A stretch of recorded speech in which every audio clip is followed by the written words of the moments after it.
세상 그 어떤 어려움 속에도 주 은혜로 나를 돌보시며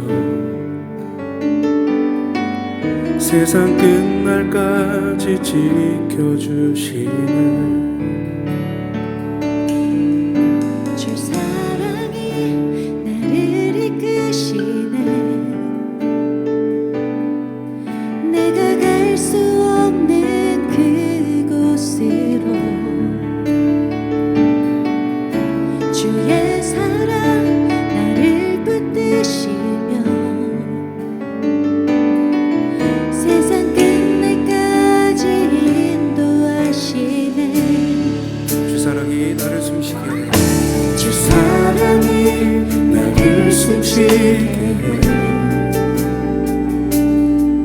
세상 그 어떤 어려움 속에도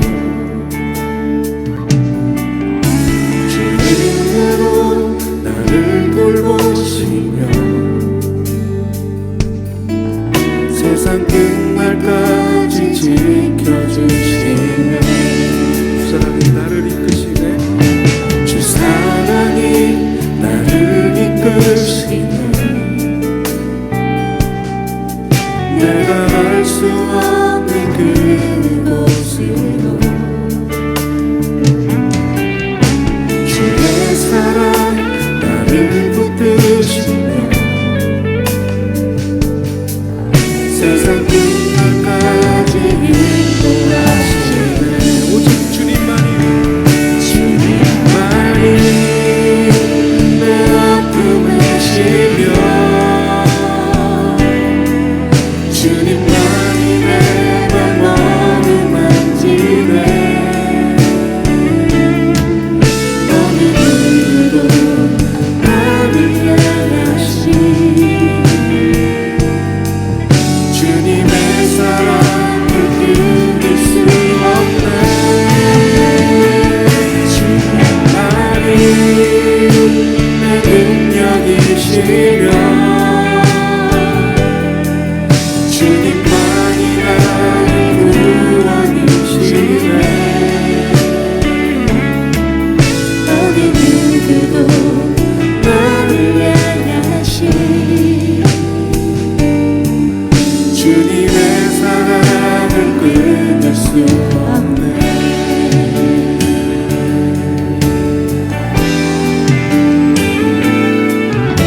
주 사랑이 나를 숨쉬게 세상 그 어떤 어려움 속에도 주 은혜로 나를 돌보시며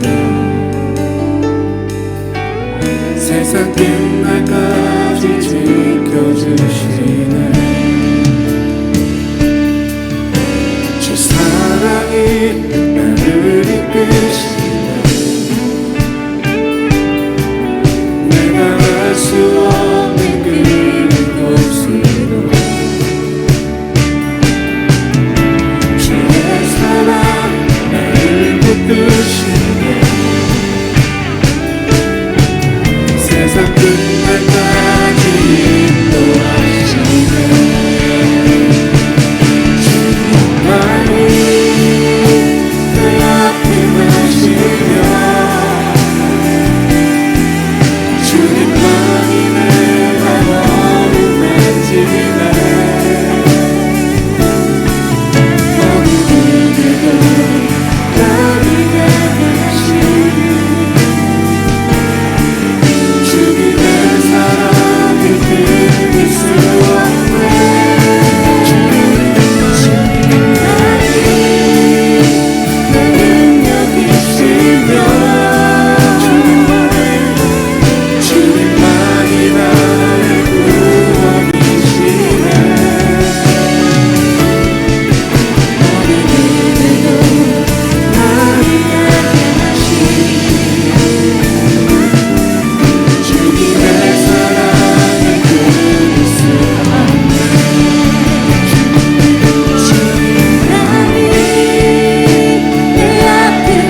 없이는 한순간도 살 수 없습니다. 주님이 나의 호흡이십니다.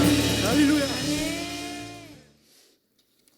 오늘 말씀의 제목은 이렇습니다. 다른 쪽으로 날아간 비둘기입니다. 요나서 1장 1절부터 12절입니다. 조금 깁니다마는 요나서 1장 1절부터 12절 말씀 함께 읽겠습니다. 여호와의 말씀이 아미떼의 아들 요나에게 임하니라. 이르시되 너는 일어나 저 큰 성읍 니느웨로 가서 그것을 향하여 외치라. 그 악독이 내 앞에 상달되었음이니라 하시니라. 그러나 요나가 여호와의 얼굴을 피하려고 일어나 다시스로 도망하려 하여 요바에 내려갔더니 마침 다시스로 가는 배를 만난지라. 여호와의 얼굴을 피하여 그들과 함께 다시스로 가려고 뱃삭을 주고 배에 올랐더라. 여호와께서 큰 바람을 바다 위에 내리심에 바다 가운데 큰 폭풍이 일어나 배가 거의 깨지게 된지라. 사공들이 두려워하여 각각 자기의 신을 부르고 또 배를 가볍게 하려고 그 가운데 물건들을 바다에 던지니라. 그러나 요나는 배 밑층에 내려가서 누워 깊이 잠이 든지라. 선장이 그에게 가서 이르되 자는 자여 어찌함이냐. 일어나서 내 하나님께 구하라. 혹시 하나님이 우리를 생각하사 망하지 아니하게 하시리라 하니라. 그들이 서로 이르되 자 우리가 제비를 뽑아 이 재앙이 누구로 말미암아 우리에게 임하였나 알아보자 하고 곧 제비를 뽑으니 제비가 요나에게 뽑힌지라. 무리가 그에게 이르되 청하건대 이 재앙이 누구 때문에 우리에게 임하였는가 말하라. 내 생업이 무엇이며 내가 어디서 왔으며 내 나라가 어디며 어느 민족에 속하였느냐 하니 그가 대답하되 나는 히브리 사람이요 바다와 육지를 지으신 하늘의 하나님 여호와를 경외하는 자로라 하고 자기가 여호와의 얼굴을 피함인 줄을 그들에게 말하였으므로 무리가 알고 심히 두려워하여 이르되 네가 어찌하여 그렇게 행하였느냐 하니라. 바다가 점점 흉흉한지라. 무리가 그에게 이르되 우리가 너를 어떻게 하여야 바다가 우리를 위하여 잔잔하겠느냐 하니 그가 대답하되 나를 들어 바다에 던지라. 그리하면 바다가 너희를 위하여 잔잔하리라. 너희가 이 큰 폭풍을 맞는 것이 나 때문인 줄을 내가 아노라 하니라. 아멘. 제가 요나서를 읽거나 요나서를 또 연구하거나 또 요나서를 설교할 때 꼭 떠오르는 이야기가 있습니다. 제가 이제 8살이 되던 해입니다. 28살이 됐을 때 그 전에 27에 제대를 하고 1년을 공부하고 그렇게 해서 신학대학을 들어갔어요. 그러니까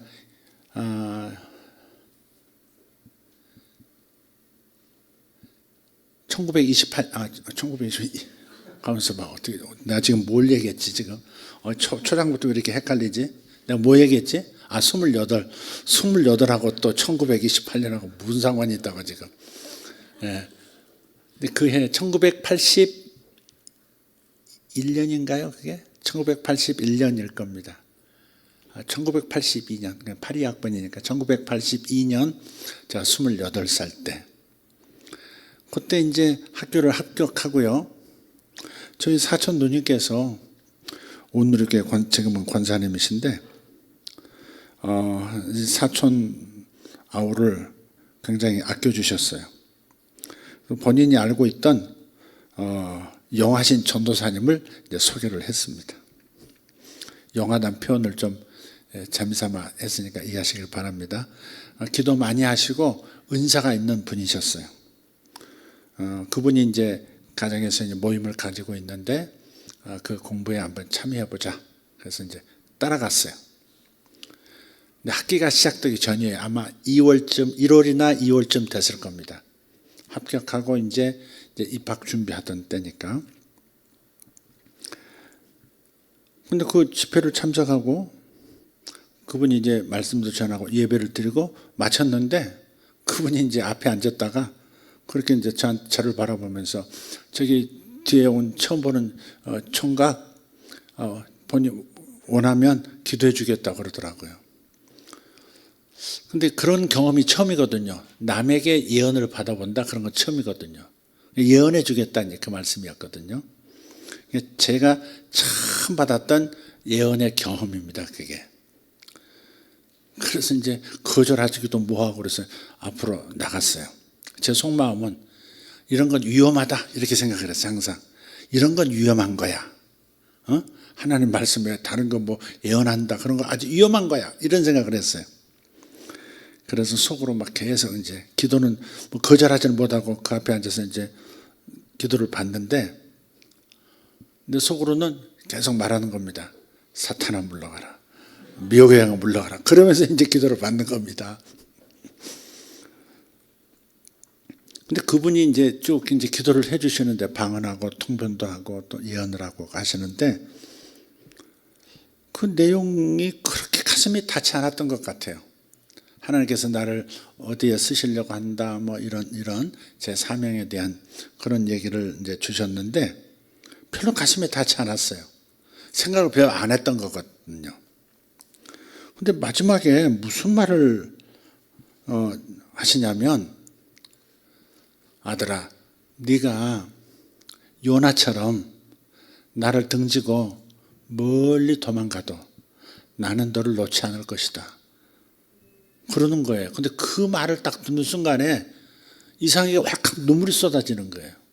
그래서 예언기도도 처음이었지만 예언기도라는 거 받아보면서 또 울어본 것도 처음이에요. 확 울었어요. 왜 울었느냐면 듣는 순간에도 판단이 서는 거예요. 아니, 하나님이 나를 불러서 이렇게 귀하게 쓰시겠다고 하는데 거절하고 내가 도망간다면, 자식아, 내가 사람이 없어서 너를 그렇게 붙드는 줄 알아? 이렇게 내가 너보다 더 나은 놈 쓸 거야. 이렇게 하는 것이 인간지사인데, 사람이라면 그렇게 할 텐데, 하나님을 등지고 내가 멀리 도망가도, 요나처럼 도망가도 내가 너를 놓지 않을 것이다. 그렇게 말씀하시는 걸 딱 듣고 나서 그건 하나님 말씀 같더라고요. 왜? 하나님의 사랑이 느껴졌거든요. 아주 하나님의 사랑 끝판왕 같았어요. 이렇게 도망가는데, 하나님 싫다고 도망간다는 사람도 놓지 않고 붙들어 쓰시겠다고 이렇게 말씀하시는 그 사랑이 보통 사랑입니까? 인간으로서는 생각할 수 없는 거거든요. 하나님이 주시는 이 귀한 것을 거절하고 도망가? 그게 사람이야? 그런데 하나님은 사람이 아니시더라는 거죠. 내가 너를 놓지 않을 것이다. 그래서 운 거예요. 한번 울고 나니까 그 예언이 다 맞는 예언 같더라고. 이 사람이 감정적인 이게 뭐가 느껴져야 전체가 진짜 같거든요. 방언도 막 방언을 이렇게 하는데도 유창하게 해도요, 감정적인 어떤 뜨끈한 경험이라든지 아니면 시원한 경험이라든지 어쨌든 감정적인 어떤 폭풍이 경험이 되지 않으면, 곁들여지지 않으면 그냥 드라이하니까 잘 안 믿어지는 거예요. 그래서 그렇게 기도를 받았던 기억이 있습니다. 그리고 그럼 어떻게 됐느냐? 제가 하나님을 등지고 도망간 적은 없습니다. 하나님을 쫓아간다고 쫓아간 것이 엉뚱한 것을 쫓아서 이상한 구덩이에 빠진 곁길을 간 적은 있어요. 곁길이 굉장히 길었죠. 아주 그냥 5년 이상 방황을 했으니까 잘못 뭔가를 이렇게 받아들여가지고 그걸 쫓아가다가 내가 잘못됐다를 깨닫고 다시 정로로 찾아서 돌아온 그 경험은 있어요. 하나님을 등지진 않았어요. 그러나 어쨌든 나도 모르게 하나님이 원하시는 그 길을 가지 않고 엉뚱한 인간의 길, 미혹의 길을 갔었다 하는 것은 분명해요. 그런데 하나님께서 붙들어서 다시 그 자리로 올 수 있도록 만들어주신 건 틀림없어요. 다른 사람들은 제자리로 돌아온 사람이 없어요. 저와 같이 그 길을 선택해서 갔던 사람들이 돌아온 사람이 없어요. 다 이상하게 되어버렸어요. 근데 저는 이상하게 정신이 번쩍 들면서 나를 만나주셨던 그 하나님, 내가 경험해왔던 그 하나님 앞으로 다시 돌아온 거예요. 다른 사람들은 인생이 다 이상하게 되어버렸어요. 근데 저는 돌아왔어요. 그러니까 그 예언의 말씀은 하나님을 등지진 않았지만 하나님께서 원하시는 길을 가지 않고 곁길로 갔던 나를 붙들어서 다시 당신의 길로 서도록 만들어주신 그 하나님의 사랑의 간증입니다.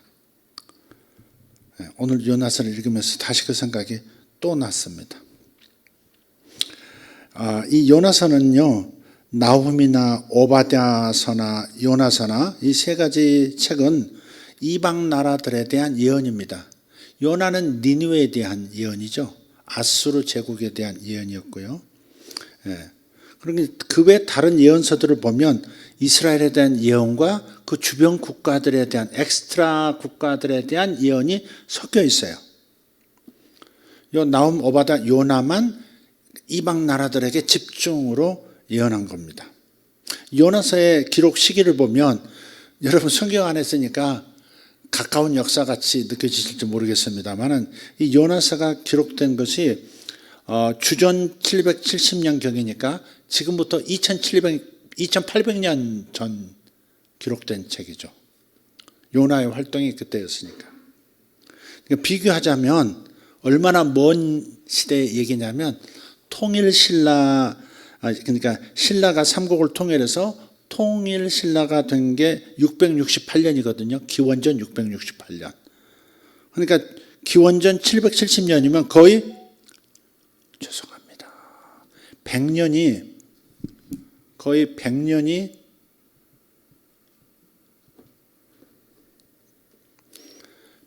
더 먼, 더 오래된 얘기죠. 요나서는 통일신라보다도 더 오래된 시대의 이야기입니다. 요나의 이름이 뭔지 아시죠? 피전, 비둘기입니다. 요나란 이름이 비둘기란 뜻입니다. 비둘기는 통신수단이죠. 통신수단. 메신저를 뜻합니다. 요나 때만 비둘기가 등장하지 않고 노아 때도 등장하죠. 홍수가 다 끝났나 안 끝났나, 물이 다 빠졌나 빠지지 않나를 비둘기 통해서 알잖아요. 그러니까 비둘기라고 하는 의미가 그런 의미로 쓰여진 거예요. 근데 비둘기라고 요나 이름을 정했던 그 아버지의 의도, 아니 하나님의 계획은 메신저로 쓰시기 위한 하나님의 계획이 있었던 거죠. 그런데 이 비둘기가 주인이 원하는 장소로 가야 할 텐데 저 반대편으로 날아가 버렸어요. 다른 쪽으로 날아가 버렸어요. 니느웨로 가라고 했는데 동북쪽이에요. 동북쪽 니느웨로 가라고 했는데 정반대, 저 완전 서북 쪽으로 날아가 버립니다. 동북이 아니라 저 서북 쪽, 지중해를 다 건너서 저 스페인으로 가버려요. 스페인, 다시스라고 하는 이 곳으로 도망해 버립니다. 그러니까 니느웨는 이스라엘로부터 예루살렘에서 동북쪽 약 800km라면 저기 다시스는 4000km, 서북으로 4000km 떨어진 곳으로 멀리 가버린 거예요. 하나님의 선지자라는 사람이 특히 비둘기라고 하는 이 아름다운 하나님의 메신저로서 이름까지도 딱인 그 사람이 어떻게 해서 하나님의 명령을 거절하고 저 멀리 가버렸느냐. 참 의아스러운 얘기예요. 그런데 요나는 원래 대단한 예언자가 분명합니다. 대단한 예언자였습니다. 학자들에 의하면 성경에 요나의 예언이 2번이 기록이 돼요. 첫 번째 케이스가 뭐냐면 열왕기하서 10장 30절을 보면 여후라는 인물이 나와요. 유다의 장군이었다가 나중에 왕이 되죠. 예후가 한 일이 뭐예요? 예후가 장군이었을 때 왕이 아합이었고 그의 왕비의 이름이 이세벨이죠. 이스라엘을 가장 타락시켰던 왕과 왕비가 아합과 이세벨입니다. 그래서 저 시돈이라고 하는 이방 도시국가에서 그냥 이방 제사장들, 선지자들을 막 끌어다가 이스라엘 전체를 그냥 우상숭배의 나라로 만들어버렸거든요. 그래서 하나님의 심판이 임하죠. 구약시대 얘기니까 신약의 관점에서 보지 마세요. 구약의 관점으로 들으세요. 하나님의 심판이 선언됐고 그 아합이 전쟁에서 죽었는데 그 남은 아합의 자식들, 그 다음에 남편을 꼬드겨서 자기 친정처 시돈이라고 하는 곳에서 우상숭배를 수입해 들어왔던 이세벨이라고 하는 그 왕비를 제거한 사람이 예후입니다. 예후 장군입니다. 전차를 몰고 그 이세벨이 홀로 있는 그 성으로 쫓아가서 그 예후를 성 바깥으로 집어 던지도록 권해요. 그래서 그 이세벨이 성 바깥에 떨어져서 개밥이 되어 버립니다. 그 자식도 다 죽고요. 그리고 그 우상숭배를 종용했던 모든 살아남은 그 제사장들을 다 잡아다가 다 제거를 합니다. 그 사람이 예후입니다. 그러니까 예후는 하나님의 심판을 이루었지만 하나님의 마음을 시원케 한 거예요. 여호와 신앙, 하나님을 신앙하는 신앙을 타락시켜서 우상에게 절하게 만들었던 그 모든 이 설계자들을 다 제거해 버린 거죠. 하나님의 마음을 시원케 했던 거예요. 그래서 하나님께서 그 예후의 공로를 인정하시고 요나의 입을 통해서 예언을 합니다. 무슨 상을 주시냐면 4대, 예후 너 다음부터 4대까지 왕위가 이어질 것이다. 예를 들어서 예후가 제2공화국이라 그러면 이 공화국이 무너지지 않고 계속해서 예후의 자손들이 4대까지 내려가서 왕이 될 것이다. 그렇게 칭찬하시고 축복하십니다. 그래서 열왕기하서 14장 25절을 보면 예후가 죽고요. 1대, 2대, 3대까지 3대에 내려왔을 때 여로보암 2세예요. 여로보암은 좋은 왕은 아니에요. 이 사람도 우상숭배를 떨쳐버리지 못한 사람이에요. 여로보암 2세가. 그럼에도 불구하고 성경을 자세히 읽어보면 너무 이스라엘 백성이 공고하고 힘들기 때문에 그래서 여로보암이 잘못하고 있음에도 불구하고 백성을 생각하셔서 여로보암이 땅을 넓혀 나가도록 예언해주고 또 그 일이 이루어지도록 만들어 주십니다. 그래서 열왕기하서 14장 25절을 보면 하맛 어귀에서 아라바 바다, 사막의 바다죠. 아라바 바다까지 그렇게 영토가 회복됩니다. 그러니까 다윗과 솔로몬 때 넓혀졌던 이 국경이 굉장히 축소가 됐거든요. 좁아졌어요. 나라가 좁아졌어요. 그런데 다시 솔로몬과 다윗 때처럼 영토가 다시 회복이 된 거예요. 그러니까 이런 말씀들, 이 역사 속에서 이루어지는 일들을 보면 우리의 답은 이런 거예요. 관계가 회복되면 모든 것이 다 회복이 된다는 겁니다. 관계가 회복되면 모든 것이 회복이 됩니다. 가정에서도 그렇고요. 신앙생활하는 공동체에서도 그렇고 관계가 회복되면 모든 것이 회복되는 축복이 있어요. 무엇보다도 관계 속에서 상처 입을 때가 있잖아요. 그죠? 관계 속에서 상처를 입어요. 근데 관계 속에서 상처는 다시 관계를 통해서만 회복이 돼요. 심지어는 사람에게 받은 상처, 강아지하고 관계를 맺으면서 치료가 되는 그런 그 보고도 있잖아요. 사람한테는 내가 상처를 입었지만 내 강아지는 개는 변하지 않아. 사람보다 개가 나. 이러면서 그냥 사랑을 쏟다가 관계를 맺다가 치유가 일어나는 경우도 있어요. 실제로. 하지만 이 관계 회복을 통해서 모든 것이 회복된다고 하는 것은 하나님과의 관계가 회복되는 것이 제일 중요한 거예요. 신앙인이라면 특히 신앙인이 아니어도 하나님과 다시 관계가 회복되면 모든 것이 회복되지 않습니까? 아멘입니까? 예. 우리 전도사님 표현으로 아멘이십니까? 네. 아멘이십니까? 네. 관계가 회복되면 모든 것이 회복되는데 특별히 하나님과 관계가 회복되면 내 인생의 모든 것들이 회복되기 시작하는 거예요. 이게 이런 말씀. 예후가 하나님의 마음을 시원케 하는 그 일을 함으로써 하나님께 돌아오는 신앙, 백성들의 마음이 하나님께로 돌아오게 하는 이 관계가 다시 회복되도록 만든 이 일 때문에 영토도 넓어지고 국력도 신장이 되고 국방력도 강화되고 경제력도 풍성해지고 그런 축복이 일어났던 것처럼 관계가 회복되면 모든 것이 회복된다 하는 것을 배워야 합니다. 이것이 요나의 예언이고요. 두 번째 요나 예언은 바로 니느웨를 향한 예언입니다. 그게 요나서입니다. 요나는 이방 사람들에게 보내어진 구약의 선지자거든요. 구약은 절대 이방인들을 위한 하나님이 아니에요. 이스라엘의 하나님이시지. 이스라엘의 하나님이시지 이방인들의 하나님이 아니세요. 그런데 이상하게 이 구약 속에 있는 이 요나서, 짧은 요나서 1장부터 4장까지 이 짧은 글 속에는 구약의 흐름과는 다른 흐름이 나오는 거죠. 이방인들을 사랑하시고 이방인들을 구원하기 위해서 당신의 종을 파송하시는 구약 속의 선교에 관한 책, 그게 바로 요나서인 거죠.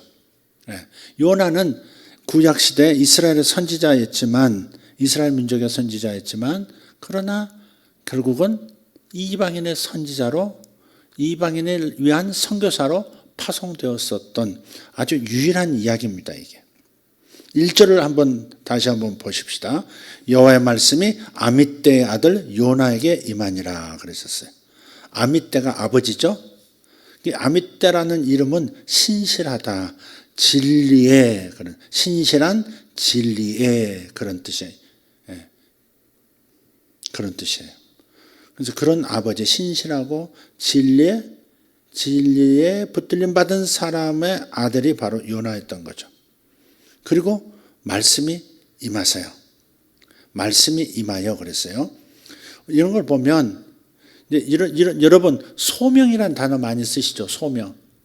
목사님, 제가 대학원에 가는 게 제 소명인지 아니면 직장으로 가서 돈을 좀 버는 것이 제 소명인지 잘 모르겠어요. 보통 소명 그러면 일반 성도들이 소명 그러면 직업을 떠올릴 때가 많은 것 같아요. 그런 소명은 그런 뜻이 아니에요. 콜링, 소명이라는 것은 하나님이 부르셨다는 뜻이에요. 하나님이 부르신 부르심 그 자체를 소명이라고 그래요. 소명, 콜링. 하나님이 나를 부르셨다. 여러분도 하나님께서 부르신 거예요. 하나님이 부르신 거예요. 부르셨기 때문에 여러분 예수 믿게 된 거예요. 하나님 부르셨기 때문에 이 자리에 와 계신 거예요. 할렐루야. 하나님의 부르심 그 자체를, 콜링을 바로 소명이라고 해요. 근데 소명을 조금 이제 더 명확하게 하려면 사명이라는 단어와 비교해 보면 좀 더 명확해질 수 있어요. 사명은 이런 거예요. 사명은 하나님께서 어떤 목적을 가지고 임무를 맡겨서 보내시는 것. 그게 사명이에요. 어떤 미션이죠. 미션. 그러니까 소명은 콜링, 부르심이라면 이 사명은 하나님께서 어떤 일을 맡겨 보내시는 것. 그게 바로 사명이다 이 말이죠. 그러니까 사무엘을 하나님께서 부르셨어요. 사무엘아, 사무엘아 이렇게 부르셨어요. 그럼 콜링이죠. 콜링이에요. 네가 가서 엘리 집안에게 말해라. 네 집안이 악이 하늘까지 찼으므로 네 집안이 이제 망할 것이다. 요 말을 전하라. 요건 사명이죠. 네가 선지자 노릇하라. 이렇게 가서 예언의 말을 전하라. 이것은 사명, 미션인 거죠. 소명은 부르신 거예요. 근데 이 소명이라는 것이 사명보다 오히려 본질적으로 중요해요. 여러분 전화를 받아도 친구하고 막 얘기하고 있어요. 지금 밥 먹든지 뭐 커피 마시든지 하고 있어요. 전화가 오죠. 그때 따르릉 와요. 오면 낯선 전화번호는 그냥 무시해버리고 툭 꺼버리고, 친구가 전화 왔다 그러면 어때요?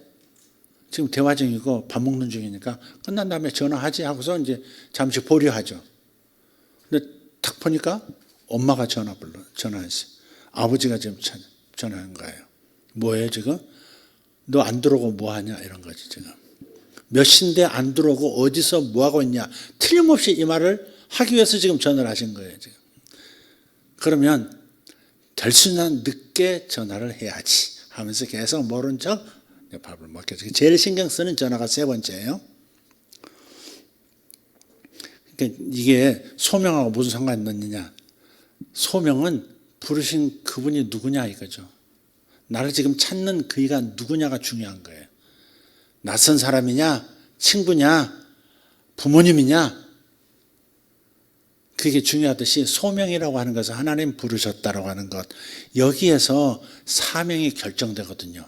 그 부르심에 내가 얼마나 정중하게, 격에 맞게 하나님의 부르심에 걸맞는 자세로 그 부르심에 응하느냐에 따라서 내게 어떤 미션이 주어지느냐, 주어지지 않느냐, 미션 중에서도 얼마나 중한 미션을 받느냐, 아니면 가벼운 쓰임을 받느냐가 결정되거든요.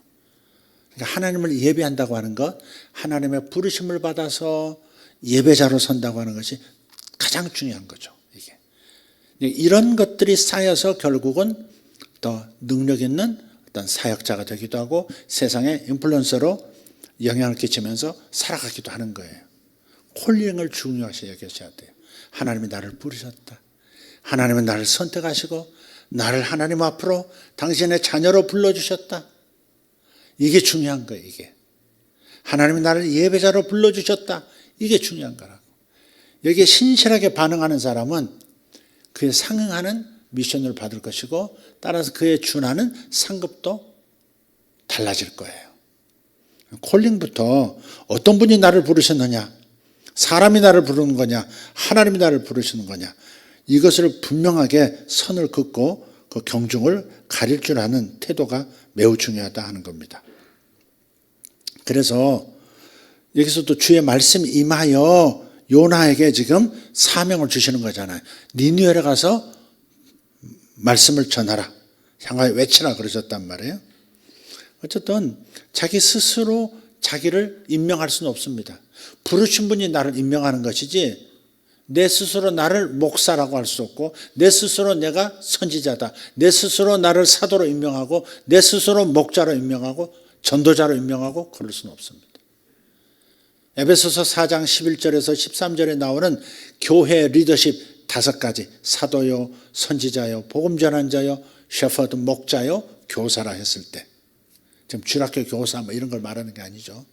5개 리더십으로서의 직임을 자기 스스로 임명할 수는 없다 이 말이죠. 많은 사람들이 명함에다가 아무개 선지자 그런 걸 쓰는 사람도 있어요. 특히 미국 사람들.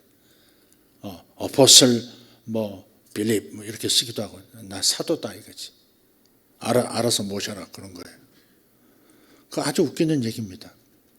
그러니까 하나님께서 나를 부르셨는데 나를 어디로 어떤 직임을 주셔서 어떻게 나를 파송하시는지에 대해서 주께서 말씀하시는 것이 있어야 돼요. 하나님께서 말씀하신 부르심과 보내신다는 말씀 없이 스스로 임명해서 스스로 파송하는 것은 굉장히 위험한 겁니다. 하나님의 계시에 바탕을 두지 않고 있기 때문에, 하나님의 계시에 바탕을 두고 있지 않기 때문에 원수가 흔들면 흔들려 버리는 거예요. 그러니까 하나님의 부르심이 분명한 건지를 분명하게 정직해야 돼. 내가 좋아서 선택했다. 그럼에도 불구하고 내가 나를 목사로 스스로 임명해서 과정 거쳐서 내가 목사 되는 사람하고 하나님이 네가 목사를 해야 한다 이렇게 부르셨다든지, 네가 예언자가 돼야 한다라고 부르셨다든지, 여기 있어야 된단 말이에요. 이거 없이 하는 사람들이 많아요. 그러니까 말씀이냐 떡이냐의 싸움에서 광야에서 예수님도 시험 받으실 때 그 싸움이 일어나잖아요. 떡이냐 말씀이냐 해서 떡을 선택한다 이 말이에요. 결국은 떡을 선택하는 거예요. 광야에서 굶어 죽을 지경에도 말씀을 선택하는 이러한 말씀과 떡의 싸움에서 잘못된 선택을 하는 까닭은 계시 위에 하나님이 나를 부르셨고 나를 보내셨다는 확실한 계시에 내 인생을 세우고 있지 않기 때문에, 내 비전을 세우고 있지 않기 때문에, 스스로 만든 비전이기 때문에 흔들면 흔들려 버리는 거예요. 그건 이 부분은 참 중요한 부분이라고 생각해요. 목회자들이 이제 드려야 될 말씀인데, 많은 목회자들이 지금 뭐 해요? 결국은 자기 자리를 대부분 이탈하죠. 하나님 나를 부르셨다고 막 말은 했는데 자기가 선택한 거였죠. 분명한 하나님의 부르심이 있어야 된단 말이에요. 주의 말씀이 임하여 사무엘아 이렇게 말씀하시듯이 그 부르심이 있어야 돼요. 없이 선택하는 건 위험한 거예요. 위험한 거예요. 부모님이 나를 서원하셨기 때문에 내가 신학교 왔습니다. 그것처럼 또 위험한 것도 없어요. 서원했다고 하나님 다 받으시는 거 아니거든요. 내 아들을 받침이 돼서 받는 게 아니에요. 하나님의 본래 계획과 일치할 때, 그럴 때 그래 너 사역자 해야지 하고 받으시는 것이지.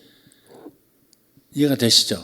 부모가 서원했다고 다, 하나님은 계획은 이 사람을 사업가로 쓰려고 그러시는 건데 사역자가 되겠다고 스스로 자기를 청구하고 사역자라고 그래서는 안 된다 이 말이죠. 그러면 길게 가지를 못해요. 요나를 봐도 그렇고요. 예언자의 내공은 약하지 않습니다. 늘공들의 내공처럼 말이죠. 늘 공부하는 사람들 그 내공이 있잖아요. 벼락치기 말고. 근데 처음부터 국가적 예언을 하게 하시지 않아요. 그럴 수가 없습니다. 예언이 일상인 사람들이 예언자가 돼요. 예언이 일상인 사람들이 예언자로 부름을 받아요. 무슨 말이냐? 선지자 요셉을 한번 예를 들어볼게요. 요셉도 선지자죠.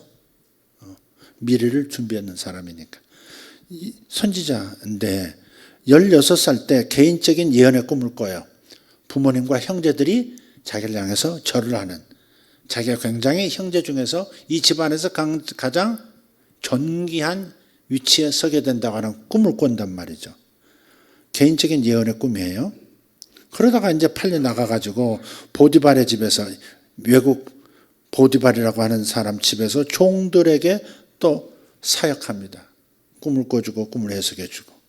그 다음에 감옥으로 들어가서 정치인들이 모여있는 그곳에서 아주 중요한 생사를 가르는 꿈 해석도 해주고 예언도 해주는 사람이 되는 거예요. 어떨 때 아침 일어나서 딱 보면 똥 씹은 얼굴 하고 있는 그 정치인들, 위치에서 그냥 감옥에 들어온 사람들, 왜 이렇게 얼굴에 똥 씹은 것 같습니까? 이렇게 물어보면, 내가 꿈을 하나 꿨는데, 이런 꿈을 꿨어. 해석이 안 돼가지고 내가 지금 고민이 깊어. 이러면 꿈을 해석해주고. 해석이 좀 한 사람은, 당신은 사면 복권될 것입니다 하면 3일 뒤에 사면 복권되고, 당신은 3일 뒤에 이렇게 될 겁니다. 그러면 실제로 나무에 달려 죽고, 그렇게 된다는 말이죠. 그러니까 감옥에서 정치인들의 얼굴을 보면서 내가 그 꿈을 해석해 드릴 테니까 얘기해 보세요 라고 말하는 것은 쉬운 일이 아닌 거예요. 말해 보세요. 아무거나 말해 보세요. 제가 해석해 드릴게요. 이렇게, 이건 굉장히 내공이 깊은 거거든요.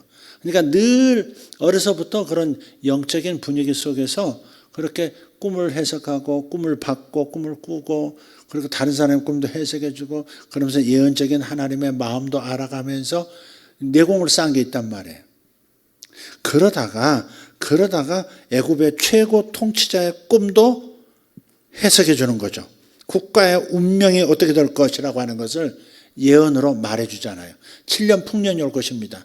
그 다음에 7년 흉년이 올 겁니다.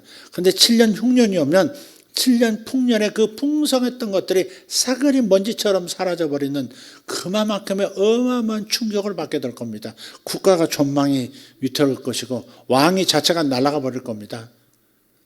그런 정도의 이런 어려움이 올 겁니다라고 꿈을 해석해주고 예언적으로 무엇을 준비하라고까지 얘기해 주잖아요. 곡식이 많아졌을 때 인플레이션 현상이 일어나서 똥값 되는 거 그거 막기 위해서 창고로 국가에서 사서 집어 밀어 넣어놓고, 그 다음에 흉년이 왔을 때 또 이제 그 쌀을 가지고 독과점에서 부자는 더 부자 되고 이렇게 되지 못하도록 그 창고에서 쌀을 방출하라고, 곡식을 방출하라고 그 처방까지 다 내려주잖아요.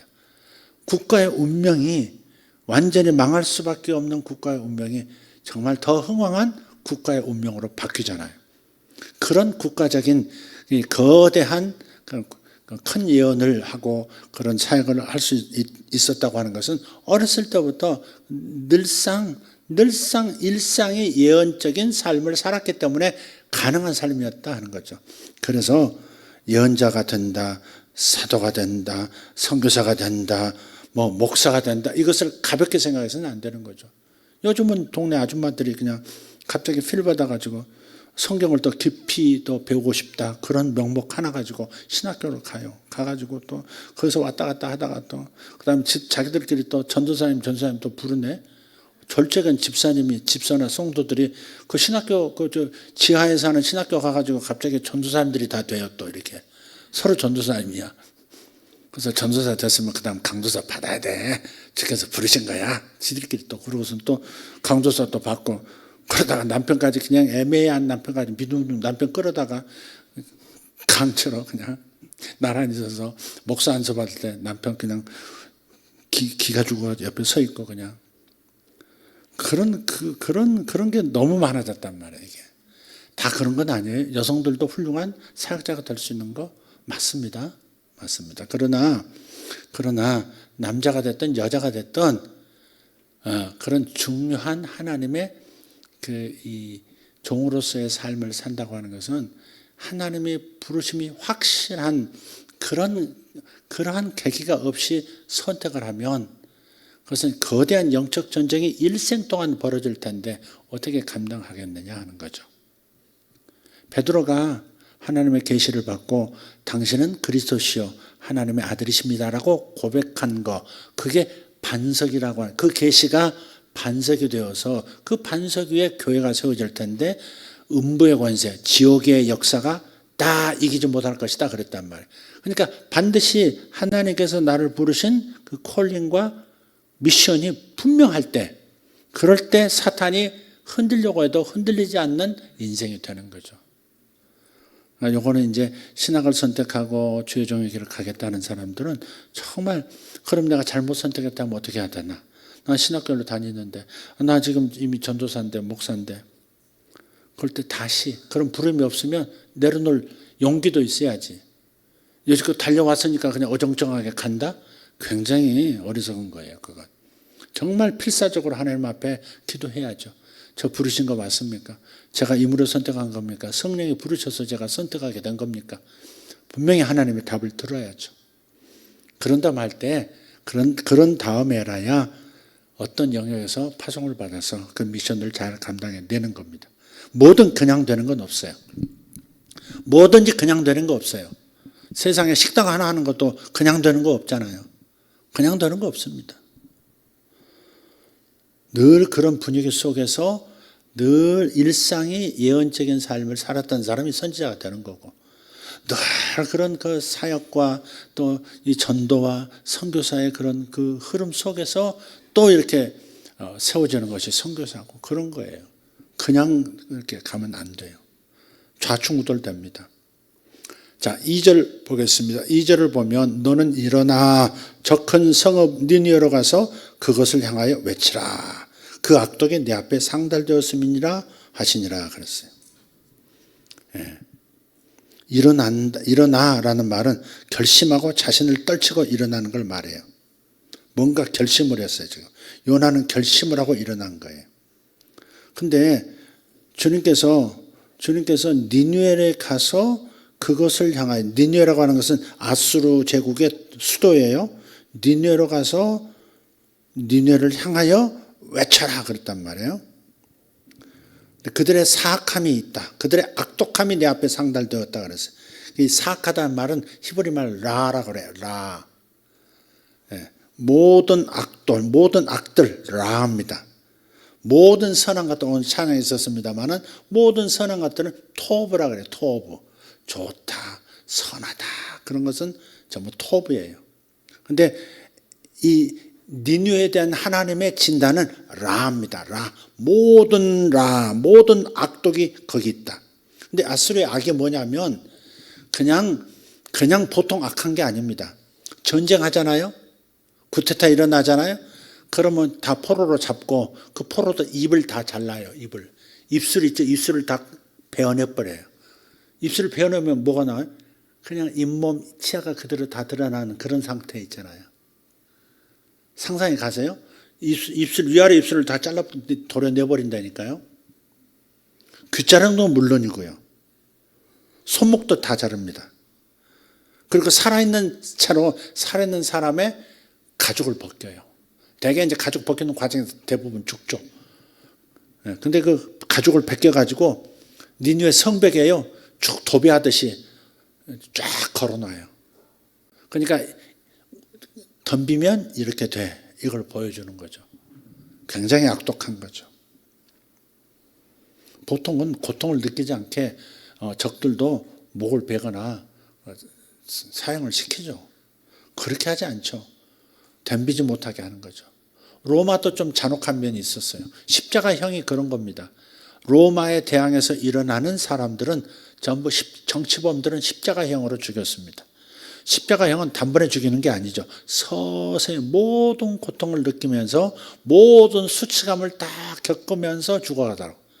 그래서 십자가 그리고 우리는 그림을 보면 높지 않아요. 그냥 보통 키보다 조금 높은 그런 수준이에요. 길가에 이렇게 매달아 놓죠. 전부 뻘거벗깁니다. 전부 뻘거벗. 예수님은 하나님 아들이시니까 이제 화가들의 얘기다 천을 둘렀지 뻘거벗겨 놨습니다. 완전히 뻘거벗긴 겁니다. 모든 수치를 다 안고 가신 거죠. 그러니까 우리의 수치, 뻘거벗은 수치, 속내 모든 것들이 다 그러니까 주님의 뻘거벗으심도 우리에게 복음인 거죠. 그게 주님의 감당하신 그 부분이죠. 우리의 수치를 감당하신 거예요. 그렇게 함으로써 그렇게 십자가에서 죽은 사람이 집안에 한 사람만 있어도 연대 뭐라 그러죠? 연대 책임을 물어서 온 집안이 뭐 승진도 할 뿐은 아니라 관직에도 못 나가고 장사도 못 했습니다. 그러니까 한 사람만 십자가형으로 죽은 사람이 있다가 로마의 황제에게 대항한 사람이기 때문에 그 집안 완전히 몰락이 되는 겁니다. 그러니까 덤비지 말라고 그런 형을 주는 거예요. 그게. 근데 아수르는 조금 더 잔혹한 방식으로 그렇게 형벌을 내렸죠. 이게 이제 아수르의 악입니다. 우상숭배도 그렇지만 아수르의 악은 잔인함이었어요. 그래서 개인이나 국가의 악들도 하늘에 누적됩니다. 하나님 앞에 누적된다가 아니라 이 자연 하나님이 만드신 이 시스템 안에서 이게 그 악이 이제 켜켜이 쌓이는 거죠. 언젠가는 정전기가 하늘에 쌓이면 벼락이 돼서 떨어지듯이 그것이 이제 자연이 심판의 형태로 나타나. 하나님이 심판하시는 것이 아니라 자연 시스템 자체가 하나님 만드신 이 하나님의 이 매트릭스 시스템 자체가 악이 누적되면 스스로를 벌하도록 만들어져 있는 거예요. 그게. 그걸 하나님이 심판하셨다 그러면 안 돼요. 구약 때는 하나님이 개입하셨죠. 그러나 신약 때는 예수님께서 십자가를 통해서 모든 하늘의 저주, 하늘의 형벌을 다 끌어안고 소멸시켜 버리셨기 때문에 하나님은 분노하심이 없단 말이에요. 그러니까 하나님이 지금은 심판하시는 게 아니에요. 하나님은 일본 심판하실 것이다. 아니에요. 중국 심판하실 것이다. 그것도 아니에요. 그렇게 생각하시면 안 돼요. 저놈 저러더니 기어이 하나님께 벌 받았네. 그것도 틀린 말이에요. 신약 시대는 끝났어요. 하나님의 저주, 하나님의 형벌, 하나님의 심판은 끝났어요. 스스로 죄를 쌓음으로써 이 시스템 자체가 스스로 벌 받도록 스스로 악을 감당하도록 그렇게 되어 있기 때문에 그런 일이 나타나는 것이지 절대 하나님이 하시는 건 아니다. 사랑의 하나님과 그런 심판하는 하나님이 헷갈리면 그러면 이제 신앙생활 혼동이 일어나는 거죠. 네. 그런 말도 있어요. 그 노자가 이제 간파한 건데 천망회회 소이불루라는 말이 있어요. 제가 가끔 쓰는 용어인데 천망회회 천이불루. 그게 뭐냐면 하늘은 성긴 것 같아도 뜨문뜨문 하늘의 그물이라고 하는 것은 빈 구석이 이렇게 빠져나갈 구석이 많은 것 같은데 그렇지 않다는 거예요. 소이불루. 반드시 찾아낸다는 거예요. 하나님이 만드신 이 우주 만물의 운영 시스템은 저런 악을 행하고도 넘어가는 것 같고 저런 악한 자들이 뻔뻔하게 저렇게 살아가고 있는 것 같아도 결국은 다 자기 죄를 찾아내서 벌하게 되어 있다는 거죠. 그게 천망회의 소이불루입니다. 노자가 굉장히 통찰력이 깊은 사람이죠. 그러니까 그 하나님이 만드신 하나님은 몰랐지만 예수도 몰랐지만 하나님이 조물주가 만드신 우주 만물에 그 보이지 않는 섭리라는 것을 이렇게 이해할 수 있는 그 깊은 직관과 통찰이 있었던 사람 노자예요. 대단한 사람이죠. 네. 그래서 주님께서 말씀하세요. 구약이니까 십자가가 아직 없기 때문에 이제 심판을 명령하시는 거예요. 대하여 외쳐라. 대적하여 외쳐라 그랬어요. against, 대적하여. 대항해서, 대적해서 예언하라. 너희는 망할 것이다. 이렇게. 니느웨에게 망할 것이라고 외치라고 말씀을 하신 거예요. 근데 왜 요나는 그걸 사실 다시스라고 하는, 다시스가 아니라 지금 니느웨라고 하는 도시, 그 아수르 제국이 이스라엘과 관계가 굉장히 안 좋은 적대 관계죠. 적대 관계. 그 이스라엘에게서 하나님의 선민 이스라엘에게서 최대의 적국은 지금 아수르 제국이었단 말이에요. 아수르가 너무 악할 뿐만 아니라 그렇게 괴롭혔으니까. 그러니까 저 나라는 망해야 되는 게 맞는데 망하라고 외치라고 했는데 예언하면 예언대로 될 텐데 요나는 가서 외치지 않고 도망가 버렸어요. 잔인한 아수르 군대가 무서워서 그거 아니죠. 이 사람 나중에 보시면 차라리 저 죽이십시오 막 이렇게 나오는 사람. 하나님한테 저 죽이세요. 저 죽이세요 차라리. 이렇게 나오는 게 몇 번이나 나옵니다. 요나서 4장 끝까지 가면서도요. 하나님 이럴 줄 알았습니다. 차라리 저 죽이세요. 이 꼴 더 이상 못 보겠습니다. 이러면서 막 대들고 그러는 사람이 굉장히 그런 사람이 하나님 앞에도 막 이러는 사람이거든요. 대단한 성깔의 사람이 자기 감정에 반응하는 모습이 부정적으로 반응하는 게 이제 세 가지가 있다고 그래요. 전부 F로 시작되는 영어 단어인데 fight, 공격적으로 이렇게 자기 속에 일어나는 감정을 공격을 다른 사람을 공격하거나 하나님을 향해서 공격하거나 어떤 대상을 공격함으로써 자기 감정을 표현하는 사람이 있고 처리하는 사람이 있고 하나는 feel, 회피하는 사람, 도망가 버리는 사람. 그냥 뒤로 돌아서 엘리야처럼 도망가 버리는 사람. 이렇게 반응하는 사람이 있고 또 하나는 프리즈죠. 프리즈가 뭐죠? 얼어붙다. 얼다 그런 것이죠. 반응을 안 하는 거예요. 다 좋다 나쁘다도 반응을 안 해. 가만히 얼어붙은 사람처럼 있는 거예요. 전혀 반응 안 해. 이렇게 이제 굉장히 부정적인 감정 표현이죠. 근데 지금 누구예요? 요나는 어떻게 해요? 도망가 버려요. 에라이 모르겠다. 이게 보면 참 재밌습니다. 이 요나서가 3절 그러나 요나가 여호와의 얼굴을 피하려고 그 말 안 들으려고 일어나 다시스로 도망하려 하여 욥바로 내려갔더니 마침 다시스로 가는 배를 만난지라. 우리 그럴 때 많아요. 하나님 피해서 딴짓 하려고 하는데 하나님 피해서 그거 외면하고 딱 하려고 하는데 마침 그 변명할 거리가 딱 하나 주어져. 꼭 마치 하나님 뜻인 것처럼. 요거 순종하라고 하는데 순종 안 하는 것을 합리화시킬 수 있는 어떤 게 딱 기다리고 있어. 마침 다시스로 가는 배가 있는지라 해서 에라모레 타가지고 내려갔다 그랬어요. 그래서 이 다시스가 스페인인데 욥바에서 서쪽으로 4,000km 떨어진 곳으로 도망해 버려요. 욥바는 지금 이제 이스라엘 가면요 공항에 이제 텔아비브 공항에서 내려요. 벤구리온도 있지만 대개 이제 텔아비브 공항으로 가요. 텔아비브라고 하는 그 도시인데 그 도시는 지중해 해변에 있어요. 예루살렘은 내륙에 있고요.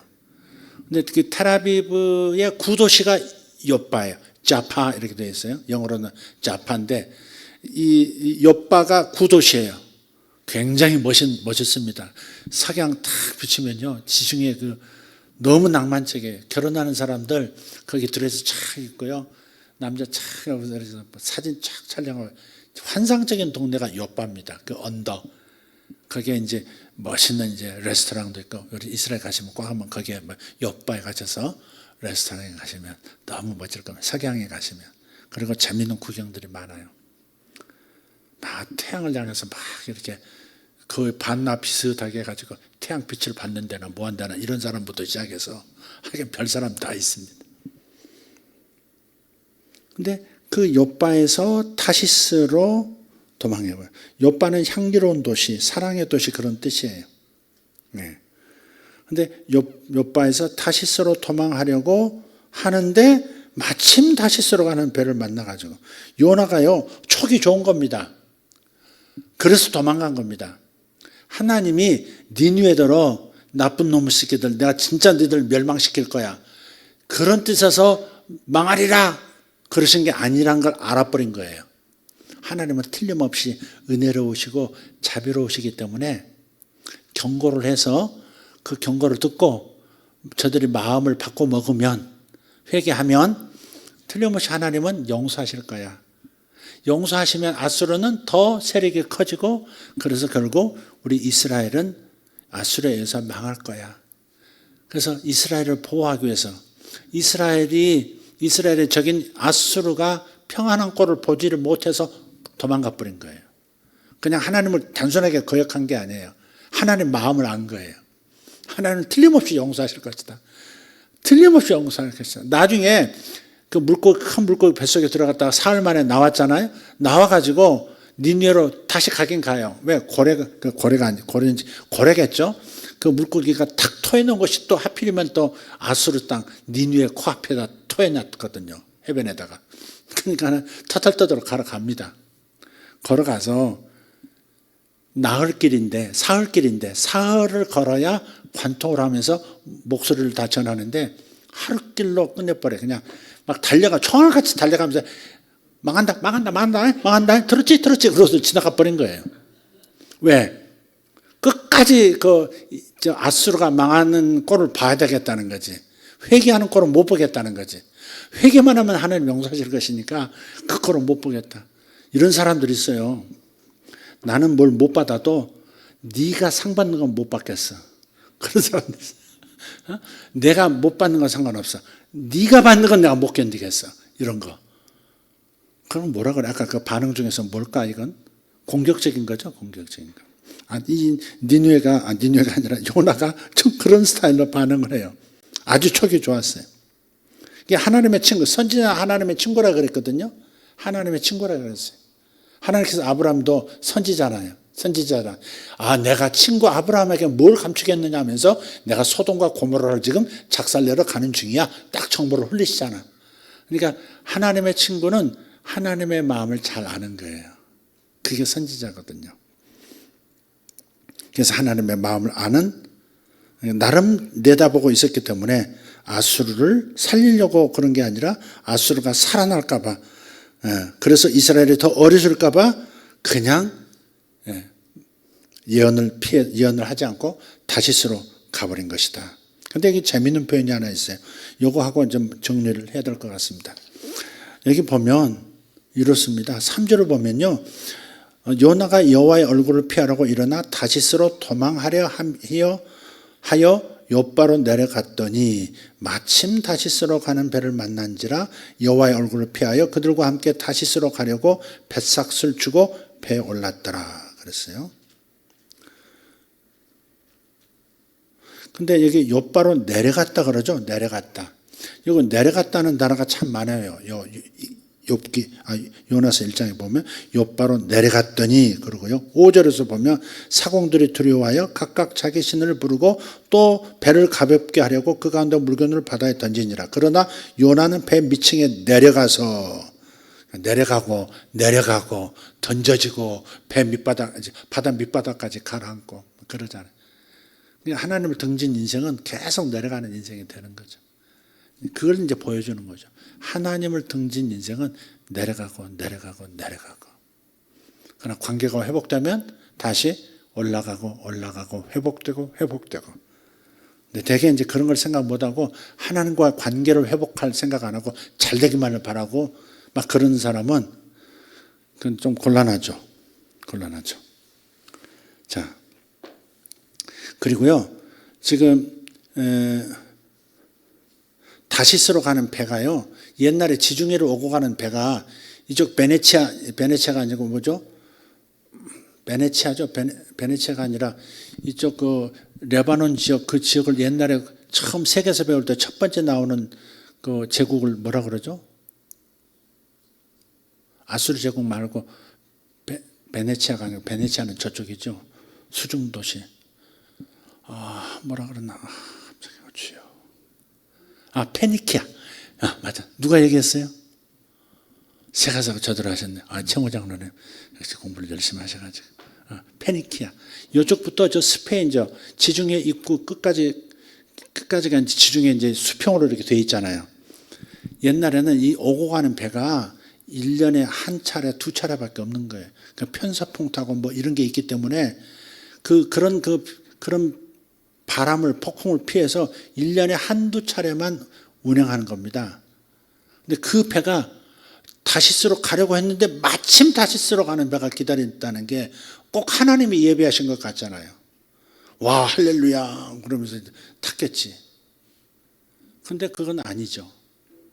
그러니까 우리도 뭔가를 이렇게 마음에 자기 욕망을 품고 있는데 그 욕망 자체가 하나님께로부터 온 건지 아닌 것인지를 구별을 해야 되는데 그 구별은 안 하고 자기가 원하는 대로 뭔가가 벌어지면 그게 하나님의 길 열어줬다 그러고서 덥석 올라탄다 이 말이죠.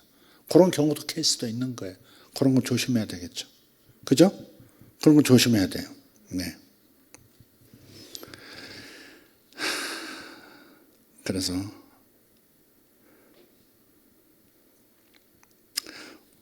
이왕 읽었으니까 11절 12절만 좀 보고 마치겠습니다. 바다가 점점 흉흉한지라 무리가 그에게 이르되 우리가 너를 어떻게 하여야 바다가 우리를 위하여 잔잔하겠느냐. 그가 대답하되 나를 들어 바다에 던지라. 그리하면 바다가 너희를 위하여 잔잔하리라. 너희가 이 큰 폭풍을 만난 것이 나 때문인 줄 내가 아노라 하니라. 어떻게 보면 굉장히 바른 사람이죠. 자기가 책임지겠다는 거죠. 내가 원인자다. 그러니까 나를 던지면 돼. 내가 책임지고 내가 죽을게. 그런 거잖아요. 그런데 또 다른 입장에서 보면 끝까지 내가 죽어버리면 하나님께 자꾸 사명 감당해라. 그런 소리 안 들을 것이다. 그러고서는 나를 들어서 던져버려라. 그러는 거죠. 그러니까 자기를 죽여서라도 이스라엘을 보호하고 싶은 거예요. 그러니까 선지자의 마음이죠, 이게. 그렇지만 하나님은 더 깊은 뜻이 있으신 거잖아요. 더 깊은 뜻이 있으신 거예요. 근데 하나님은 그 뜻을 거절하고 순종할 일이지 하나님의 마음을 알았다고 니느웨를 용서하실 거라고 알았다고 그래서 이스라엘의 장차 더 어려워질 거라고 그것을 눈치챘다고 해서 그렇게 시키는 대로 하지 않고 도망간다고 하는 것은 있을 수 없는 일이었죠. 그래서 요나서 4장까지 가서 보면 끝까지 나중에 결국은 하루길 그냥 망한다 들었어 못 들었어 망한다 이러고 싹 지나갔는데 근데 또 그게 다 들은 거야. 이게 모기 소리를 무슨 나팔 소리를 다 들어버린 것처럼 니느웨에서요 왕에서부터 그냥 가축까지 금식을 다 시켜버린 거야. 왕이 가축도 풀 주지 마, 물 주지 마, 사람은 전부 금식해. 지금 왕부터 전부 죄를 뒤집어 쓰고 막 회개를 한단 말이에요. 그러니까 이스라엘에 붙어 있으니까 옛날에 엘리사 때부터 이 선지자가 얼마나 막강한 하나님과 친하고 막강한 능력을 이렇게 나타내는지를 아수르도 아는 거예요. 옛날에 무슨 나아만 장군도 그 아수르 출신이잖아요. 그러니까 벌써 장군부터 여호와 신앙으로 막 돌아오고 막 그랬기 때문에 왕실에 이 상류층에 여호와를 두려워하는 마음들이 다 있는 거예요. 그러니까 이제 조그맣게 요나는 니들 망해 괜찮아 망하지만 그냥 대충 들어 그러고 지나갔는데 그냥 왕부터 짐승까지 다 회개해버리니까 금식하고 난리가 나니까 그러니까는 하나님께서 결국은 니느웨에 사는 40만의 그 사람들을 불쌍히 여기셔서 심판하시지 않습니다. 그러니까 니느웨를 내려다보고 있다가 요나가 에이씨 그래서 에이 이렇게 했는지는 몰라. 내가 이제 각성하는 에이씨 그러면서 이제 한바탕 하나님 앞에 손가락 버리고 차라리 나 죽이세요. 이럴 줄 알았다니까 하나님 이럴 줄 알았어요. 내 이 꼴 보려고 나 죽이세요. 바다에서 죽어버릴 거 그냥 괜히 회겠네. 그러면서 이제 난리가 났어요. 그거 한번 읽고 마치겠습니다. 4장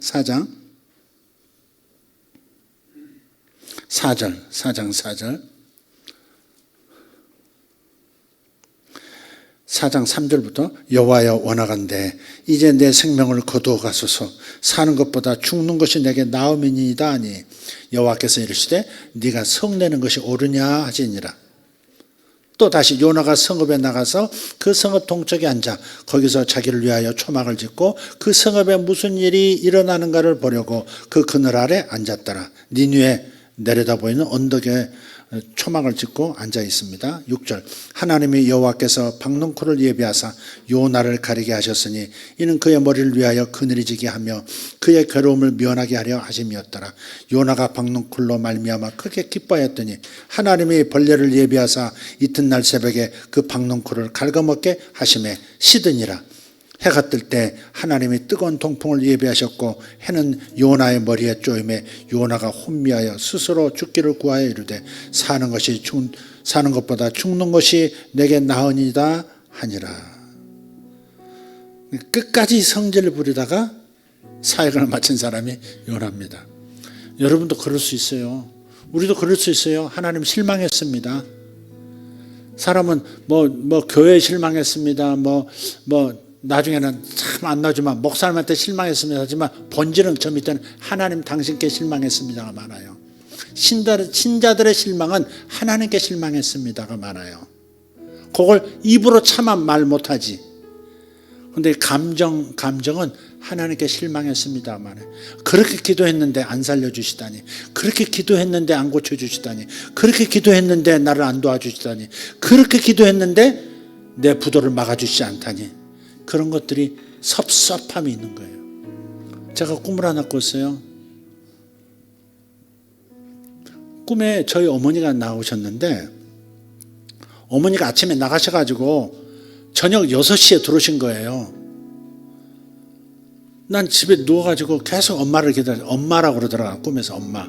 이렇게 장사한 모습이 어린 모습이고 어머니가 6시에 들어오셨더라고. 근데 내 눈치를 보시는 것 같아. 얼른 밥하는 척하고 막 움직이시고 그래서 엄마 어디 갔다 왔어? 엄마 어디 갔다 왔어? 그러다가 엄마 화투 치고 왔어? 그래서 우리 어머니가 그 아파트에 화투 놀이를 하셨거든요. 이게 10점에 1원씩 하는 거, 큰 돈, 그건 도박이 아니라 1원씩 하는 거, 점에 1원씩 이런 거 하는 그런 도리지코 땡인지 뭔지 난 모르겠어요. 난 화투를 모르니까.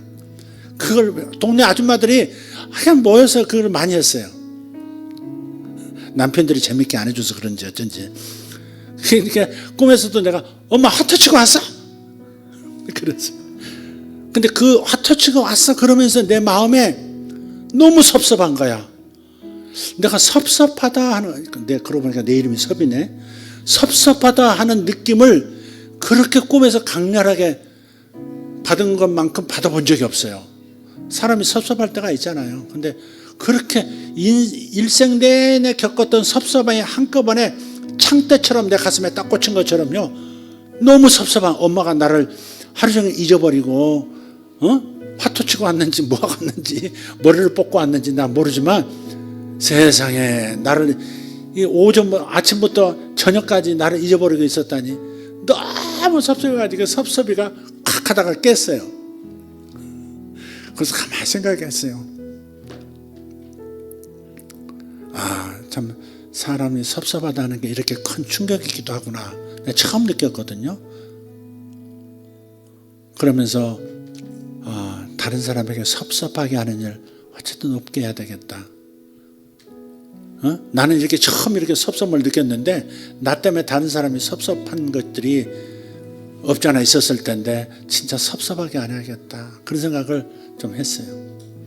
근데 우리 신자들은 하나님께 섭섭한 것들이 누적돼 있어요. 왜 그때 기도 응답 안 해주셨냐고. 그렇게 기도했는데 뭐 주신다고 하더니 뭐 하신다고 하더니 어쩌면 이렇게 나를 외면하시냐. 너무 섭섭한 거. 거기 아마 제가 꾸었던 것은 하나님에게 같은 거 다 포함되어 있는지도 몰라요. 다발로 묶여가지고 내 가슴에 꽂힌 거죠. 그게 요나가 그런 거예요. 그러니까 요나가 하나님께 섭섭한 거예요. 내가 알았는데 알아서 내가 안 하려고 했는데 기어이 보내셔서 하게 하시더니 기어이 니느웨를 살려주고 아수르 제국을 심판하지 않았다고 막 섭섭해가지고 나 차라리 죽이라고 막 난리가 난 거죠 지금. 근데 성경의 66권의 책 중에서 질문으로 끝난 책은 이게 유일합니다. 요나서 마지막 내가 이 사람들을 네가 박농쿨 그거 하나 아끼는데 여기 있는 사람이 몇몇 명이냐? 이 사람들을 내가 아끼는 것이 마땅하지 않냐? 이렇게 질문하고 끝나요. 질문하시고 끝나요. 여기. 아주 이상한 책이에요. 하나님 앞에 바락바락 성질 내면서 차라리 날 죽이시라고 막 난리 피우는 선지자가 있는, 미치광이 선지자가 있는가 하면 또 하나님도 질문만 하고 답은 안 해주고 질문 딱 던지고 마감하고서 딱 끝내버리는 아주 이상한 책인데 너무 강렬합니다. 여러분, 하나님께 혹시 섭섭한 거 있다면 올바른 반응하시기를 바라요. 부부간에도 감정이 있으면 뭔가 걸리는 게 있으면 뭐랄까요? 이 예의를 잃지 않고 이 문제를 해결하고자 하는 마음으로 언어도 정중하게 사용해서 해결해 나가야 되지, 해결하지 않고 그냥 회피형이 된다든지 얼어붙음으로 반응해버리면 나중에 큰 폭발이 일어나요. 그러니까 해결은 해야 되는데 또 한쪽만 계속 공격형이 되고 한 사람은 회피하고 계속 당하기만 하고 막 이래서 또 안 되죠. 나중에 사건 일으키죠. 그러니까 여러분이 그 감정을 잘 다스려야 되겠다. 선지자인데도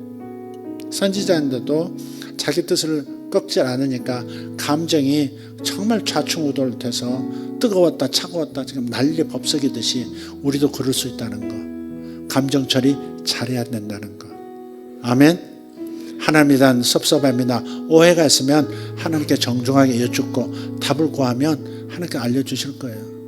요거에 대한 답에 대한 꿈도 있는데 그건 제가 시간이 없으니까 그냥 넘어가도록 하겠습니다. 다음에 말씀을 한번 드리겠습니다. 기도하겠습니다. 하나님 감사합니다. 요나의 이 삶의 이런 좌충우돌을 보면서 우리도 하나님 앞에서 하나님과 관계 맺기를 하나님 바로 하지 못할 때 어떤 삶의 결과가 나타나는지 하나님 잘 깨닫고 우리는 올바로 반응할 수 있는 우리가 되게 도와주시옵소서. 자식들도 장성하면 어머니를 이해한다고 말하고 아버지를 나는 용서했다고 말하지만 어렸을 적의 그 감정 기억은 섭섭함과 두려움과 원망이 그대로 남아있는 경우가 많습니다. 이해는 했지만, 내가 장성했기 때문에 이해는 했지만 그러나 감정 기억은 너무나 충격받은 그대로 내 안에 남아있을 때가 많습니다. 주님, 내 속에 있는 것들을 드러내 주셔서 치료해 주시옵고 변화시켜 주시옵소서. 특별히 하나님께 대한 섭섭함이 있다면 주님 보여주십시오. 하나님, 제가 해결할 수 있도록, 이 감정을 녹여낼 수 있도록, 긍정 에너지로 바꿀 수 있도록 주님 저를 붙들어 주시옵고 성령으로 역사하여 주시옵소서. 오늘 이 시간 특별히 마음에 하나님과 관계에서 맺힌 것들, 작아 보이지만은 사실은 빙산의 일각, 그 아래는 더 큰 덩어리의 섭섭함이 있을 수 있습니다. 주님, 그것을 치료하여 주시기를 주님 앞에 구합니다. 하나님 앞에서 응답하지 못했기 때문에, 하나님의 사랑을 경험하지 못했기 때문에 맺혀있는 것들, 응어리들 풀어주시는 이 시간 되게 하여 주시옵소서. 볶는 녹듯 녹아지는 역사가 예수 이름으로 있게 하여 주시옵소서. 기도할 때 하나님 알려주시옵고 보여주시옵고 치료하여 주시옵소서. 예수님의 이름으로 기도합니다. 다같이 일어나서 기도합니다. 주여, 주여, 주여. 감사합니다. 살아계신 우리 아버지 하나님 찬양합니다. 아버지여, 우리를 붙들어 주시옵소서. 제 마음을 붙들어 주시고 하나님 앞에서 하나님 섭섭한 마음들, 사람에게 섭섭한 것들 다 풀어주시옵소서. 주여 감사합니다. 주여 역사해 주시옵소서. 우리를 만져주시옵소서. 우리를 만져주시옵소서. 주님 감사합니다. 주여, 주여, 주여 역사해 주시옵소서. 주여 우리의 마음을 치료해 주시옵소서. 주여 우리의 마음의 하나님 우리 마음의 고집을 꺾게 해주시옵고, 아버지 하나님 내 뜻대로 이루어지지 않은 것에 대한 원망과 하나님에 대한 원망과 불평과 섭섭함을 우리 안에서 죄가요 가벼워지게 하여 주시옵소서. 아버지, 우리 마음의 디톡스가 일어나도록 역사하여 주시옵소서. 아버지, 몸의 디톡스가 필요하듯이 우리의 마음도 디톡스가 필요합니다. 쌓인 감정들을 풀어버리게 하여 주시옵소서. 쌓인 감정들 녹아내리게 하여 주시옵소서. 마음의 디톡스를 받을지어다. 마음의 디톡스가 일어날지어다. 마음의 독소들 빠져나갈지어다. 주여, 마음의 디톡스가 되지 않으면 성장할 수가 없습니다. 자꾸 하나님 성장하지 못하고 성숙해지지 못합니다. 우리의 감정을 치료하여 주시옵소서. 주님 감사합니다. 성령님, 내 마음을 보게 해 주시옵소서. 내 마음의 감정을 보게 하여 주시옵소서. 여러분, 어린 시절에 섭섭했던 것이 무엇인지 찾아보십시오. 신앙생활 초기에 겪었던 섭섭함이 무엇인지 찾아보십시오. 10년 전 섭섭함이 무엇인지, 하나님께 대하여 섭섭했던 것이 무엇이었는지 다시 한번 여러분의 감정을 들여다보시고 주님, 치료해달라고 구하십시오. 치료해달라고 구하십시오. 치료받지 못하면, 마음의 디톡스가 일어나지 않으면 여러분에게 영적 성장이 중단됩니다. 일어나지 못합니다. 영적 선숙이 일어나지 못합니다. 여러분 마음에 쌓인 것들을 보여달라고 구하십시오. 주님, 도와주십시오. 오르바타리오스 마살라티아르본 사로벨라디아라바스 마르디아라보스 로자라코스 마살로디 페르칸스